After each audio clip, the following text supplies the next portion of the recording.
Bonjour, aujourd'hui mon histoire s'intitule « La pianiste découvre le Seigneur ».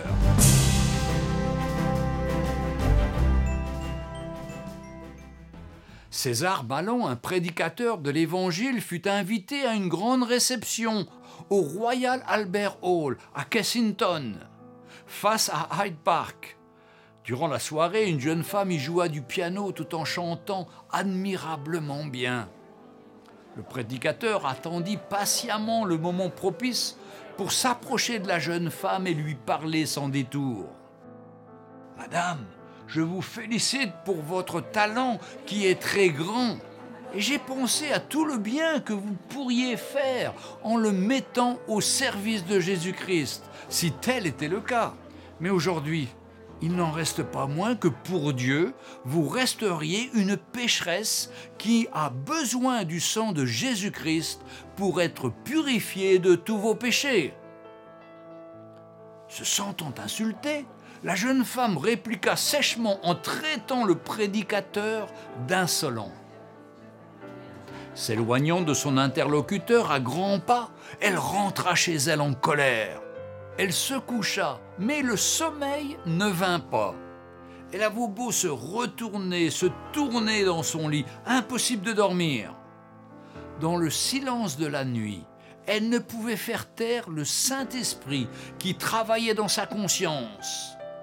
Alors la jeune femme se leva, s'agenouilla devant son lit et adressa une prière à Dieu, lui demandant de se révéler à elle. Elle voulut retrouver le prédicateur pour s'excuser de son attitude. Mais plus que tout, elle souhaitait venir à Jésus-Christ, mais ignorait de quelle manière y parvenir. Lorsqu'elle retrouva enfin le prédicateur, elle lui demanda comment faire. Celui-ci lui répondit « Venez à Jésus-Christ tel que vous êtes ». Quelque temps plus tard, alors que ces mots continuaient de résonner dans sa tête, la jeune femme se leva au petit matin, s'approcha de son piano et se mit à composer un chant qui devint sa prière.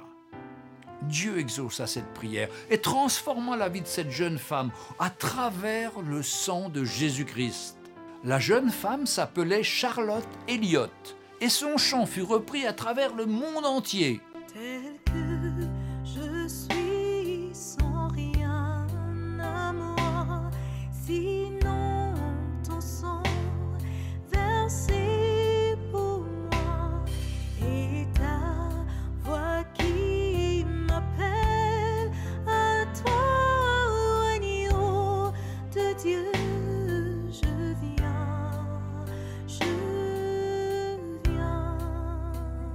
Son frère Henri, qui était pasteur et auquel elle était très attachée, disait à la fin d'un long et fructueux ministère « Il m'a été donné de voir quelques fruits de mon labeur, mais j'ai le sentiment qu'un seul des cantiques de ma sœur Charlotte a accompli plus de bien que toutes mes prédications. » Sans doute faisait-il allusion à « tel que je suis ».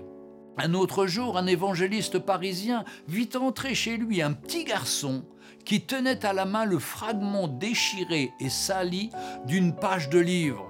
« Monsieur, dit-il, mon père vous fait demander si vous avez un autre papier pareil à celui-ci, mais tout propre. » L'évangéliste prit le papier et y déchiffra quelques mots de « tel que je suis, sans rien à moi ».